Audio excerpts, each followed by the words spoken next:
And we'll begin this morning with the deadly New Year's Day attack in New Orleans. We want to warn you, some of the footage you're about to see is disturbing.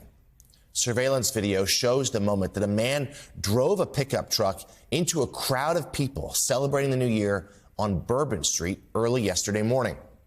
He drove onto a sidewalk, bypassing a police vehicle. At least 15 people were killed in the attack and 30 others injured. The driver then opened fire at police and died in the resulting shootout. 2 officers were also shot, but they are in stable condition. According to the FBI, the suspect was a 42-year-old U.S. citizen from Texas. He had an ISIS flag mounted on the back of the truck that was used in the attack. Officials are now looking into whether the terrorist group was indeed involved. The vehicle was rented from the car-sharing marketplace Turo. Authorities say they found weapons and potential explosive devices in that truck, and at least 2 IEDs may have also been planted near the scene of the attack. 3 U.S. defense officials tell NBC News that the suspect served in the Army. He was deployed to Afghanistan in 2009 and was honorably discharged as a staff sergeant in the year 2020. Yesterday's attack was the deadliest act of a mass murder in the U.S. in more than a year. Only a few of those killed have been identified so far. Joining us now from New Orleans is NBC News correspondent Jesse Kirsch. Jesse, good to see you. What's the latest there from that shaken city?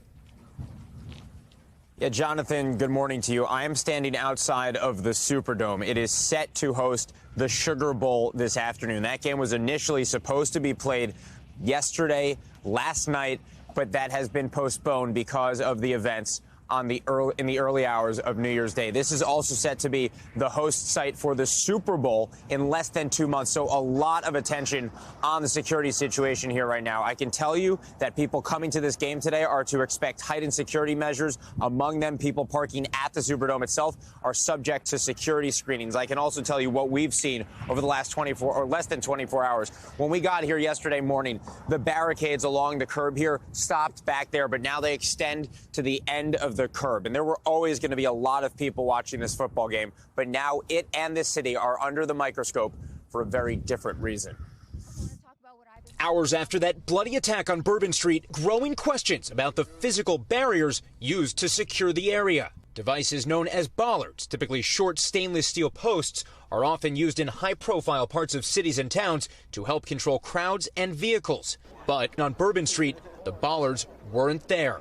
New Orleans' mayor explained that the system was in the midst of repairs. Bollards were not up because they are near completion, with the expectation of being completed, of course, by Super Bowl. The game set to be played in New Orleans next month. The superintendent of police says other barriers like police vehicles and officers were in place to secure Bourbon Street on New Year's Eve. But video shows how the attacker drove right around a patrol car. So we did indeed have a plan, but the terrorist defeated it.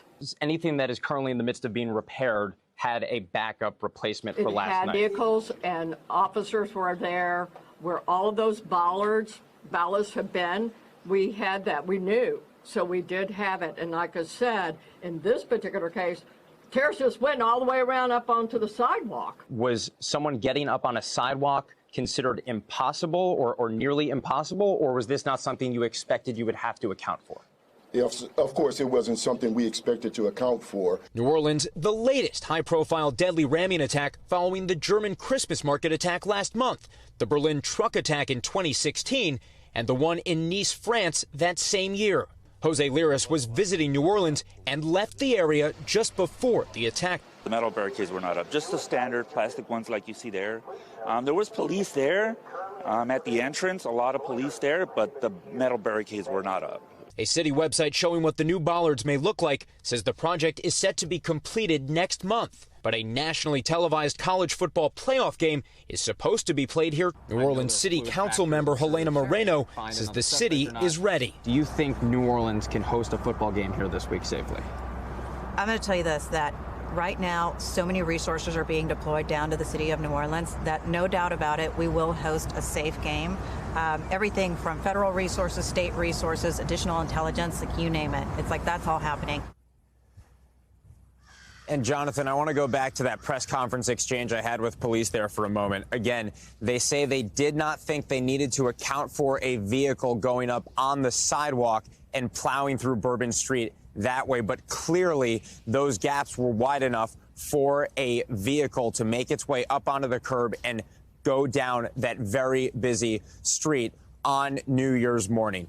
And all of this is happening, again, with the Super Bowl set to be held here in less than 2 months. A lot of questions unanswered at this point about the security preparations and the thought that was going into that ahead of that major global event. Back to you. Yeah, it's hard to imagine. There won't be questions about why those bollards weren't fully replaced and repaired ahead of New Year's Eve and these two high-profile football games coming to New Orleans. NBC News correspondent Jesse Kirsch. Jesse, thank you so much.